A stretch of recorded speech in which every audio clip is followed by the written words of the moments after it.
होती होंगी बहरहाल बहरहाल लेकिन मशकीज़ चमड़े की थैली होती थी उस ज़माने में। चलिए आइए, एक और चीज़ जो हमको नबी अकरम सल्लल्लाहु अलैहि वसल्लम बताया वो ये है कि शैतान से हिफाज़त की तदबीर बताई।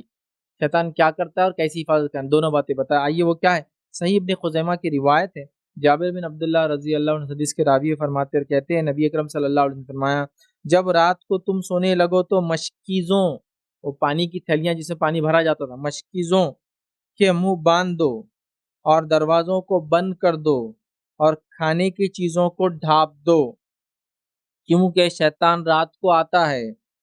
बस अगर वो दरवाजे को बंद ना पाए तो दरवाजे में यानी घर में दाखिल हो जाता है और फिर अंदर आकर अगर वो मशकीस को बंधा हुआ ना पाए पानी की बोतल को तो वो उस मशकीस की बंदिश और गिरह खोल सकता है। खुला पाता है तो घुस जाता है और खुला नहीं पाता है, बांधा हुआ होता है तो खोल नहीं सकता है और बंद दरवाजे को खोल नहीं सकता है। और अगर तुम में से कोई बर्तनों को मतलब वो बर्तन में पानी में वगैरह घुस जाता है, घरों में घुस जाता है और खुले बर्तन और पानी में बीमारियों को लाकर डाल देता है, याद रखिए। तो लिहाजा अगर तुम बंद ना पाओ तो दरवाज़ा अगर मशकीज़ वगैरह खुली रह जाए तो उसमें वो दाखिल हो जाता है, बीमारियाँ लाता है। और फिर आगे फरमाया अगर बर्तनों को ढाँपने कुछ ना पाओ, बर्तन ढाँपने कुछ भी नहीं है आपके पास, तो क्या फरमा रहे सुनिए, ढाँपने के लिए कुछ ना पाओ तो इन पर लकड़ी ही रख दो। मतलब बर्तन इतना बड़ा है, ढकने के लिए कुछ नहीं है, तो लकड़ी का टुकड़ा ही सही, चाहे वो इतना, इतना, इतना कितना भी पूरा बर्तन ना भी ढके तो रख दो। अब एक लकड़ी और टहनी कितनी होती है इतनी, हालाँकि बर्तन बड़ा है आपका, तो रख दो कम से कम, क्योंकि उस वजह से भी उससे वो दूर हो जाता है। अब कोई ये सोचेगा शैतान, जिन वगैरह तो ये तो ट्रांसपेरेंट है, कहीं से भी घुस जाते हैं, कहीं से भी निकल जाते हैं। फिर ये बंद दरवाज़ों का क्या इफ़ेक्ट होता है? होता है। नबी अकरम सल्लल्लाहु अलैहि वसल्लम ने फरमा दिया होता है तो होता है।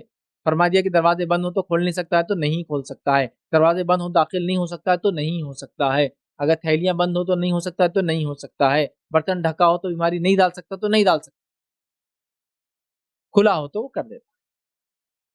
तो लिहाज़ा बर्तनों को ढका करो, थैलियों को पानी के इंतज़ामों को ढका करो, बॉटल्स और थैलियों में होता तो बंद किया करो, उसको खुला नहीं छोड़ना चाहिए वरना शैतान उसमें बीमारी डाल देता है या फिर रात में बीमारी नाज़िल होती कोई एक रात, जो भी रात होती है साल की उसमें वबा आती है और शायद वबा उतरती है, फिर शैतान उस वबा को फैलाता है। ऐसा दोनों हदीस मिला ली तो ऐसा समझ में आता है फिर। या फिर ये एक है अलग हदीस जो कभी तो भी साल में एक बार होती है और शैतान तो डेली ये काम करता रहता है। मतलब बर्तनों में घुसता है, खाने में घुसता है, पीने की चीज़ों में घुसता है।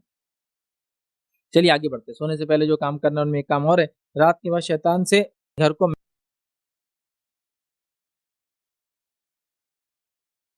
अस्सलाम वालेकुम। आप भी हमारे इस काम में ताउन करें अपनी ज़कात और सदक़ात के ज़रिए। डोनेशन डिटेल्स के लिए डोनेट पर क्लिक करें। अगर आपको हमारे वीडियोज़ पसंद आए हैं तो इसे शेयर करें और सबके हकदार बनें। रोज़ाना हमारे वीडियोज़ को पाने के लिए हमारे यूट्यूब चैनल को सब्सक्राइब करें और बेल आइकन दबाएँ। हमसे दीगर सोशल मीडिया पर जुड़ने के लिए वीडियो में दिए गए आईडी को सर्च करें। जज़ाकल्लाह।